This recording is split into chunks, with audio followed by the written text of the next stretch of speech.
টাকা খেয়ে ভুয়া রিভিউ দিতে আসছি এটা বলার আগে প্লিজ জাস্ট 2টা মিনিট আমার কথা একটু মন দিয়ে শোনো। আমি কোনো একটা ভিডিওতে যদি বলি যে এই প্রোডাক্টটা একদমই ভালো না, আমার উপর একদমই ভালো কাজ করে না, উল্টা আমাকে ব্রণ দিয়ে দিছে, তখন তোমরা অনেকে এসে বলো যে না আপু এটা তো খুবই ভালো প্রোডাক্ট, এটাকে তো আমি 2-3 বছর ধরে ইউজ করতেছি, কই আমার তো কিছু হয় নাই।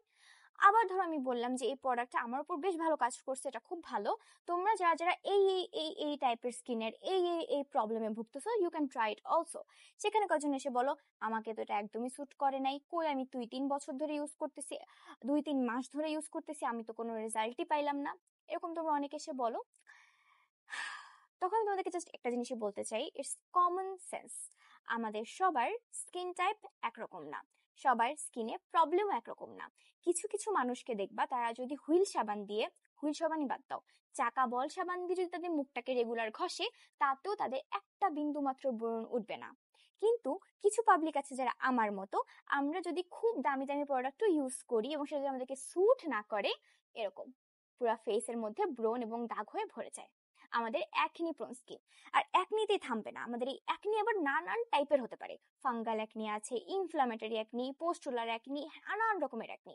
কারো কারো ছোট ছোট দানা দানার মতো অ্যাকনি হয়ে থাকে, কোনো ব্যথা ট্যাথা নাই। আবার আমার মতো কারো কারো পাবলিক এই দেখো বড় বড় গুটা হয়, ফোড়ার মতো প্রচুর ব্যথা, এরকম পুঁজ হয়ে থাকে, এরকম অ্যাকনিও আছে। সো এক এক জনটা এক এক টাইপের। ধরো কিছু কিছু প্রোডাক্ট যেগুলো এই ধরনের অ্যাকনির উপর খুব ভালো কাজ করে, এগুলো আবার ফাঙ্গাল অ্যাকনি সেফ হইতে না পারে।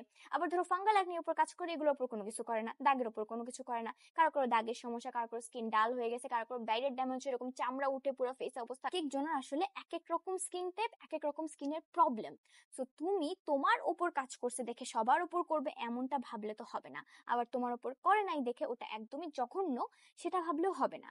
দেখো আমি একটা খুব ইজি এক্সাম্পল দিই, অ্যালার্জি জিনিসটা বোঝো? যেমন ধরো কারো কারো ইলিশ মাছে অ্যালার্জি, কারো কারো বেগুনে অ্যালার্জি, কারো কারো গরুর মাংসে অ্যালার্জি, তাই বলে গরুর মাংস যে আর কেউ খাইতে পারবে না সে ছাড়া, ব্যাপারটা কিন্তু এরকম না। বাকিরা খাইতে পারবে, তাদের তো অ্যালার্জি নেই, তাদের বডিটার প্রতি এরকম কোনো অ্যালার্জিক রিয়াকশন দেখাবে না, সেটা তোমাকে বুঝতে হবে। সো গাইস আমাদের সবার ডিফারেন্ট টাইপের স্কিন, ডিফারেন্ট টাইপের স্কিন টোন, টেক্সচার, টাইপ, কারো অয়েলি, কারো কম্বিনেশন, কারো ড্রাই, কারো অ্যাকনি প্রোন, কারো কোনো অ্যাকনি নাই, কারো কারো টেক্সচারের প্রবলেম, কারো কারো পোরসে, কারো কারো black hairs, white hair, skin tone dull, অনেক প্রবলেম। সো এক একজনের জন্য এক এক রকমের ইনগ্রেডিয়েন্ট দরকার, ওগুলা বোঝো, ওগুলা শেখো, তারপর সে কমেন্ট করো।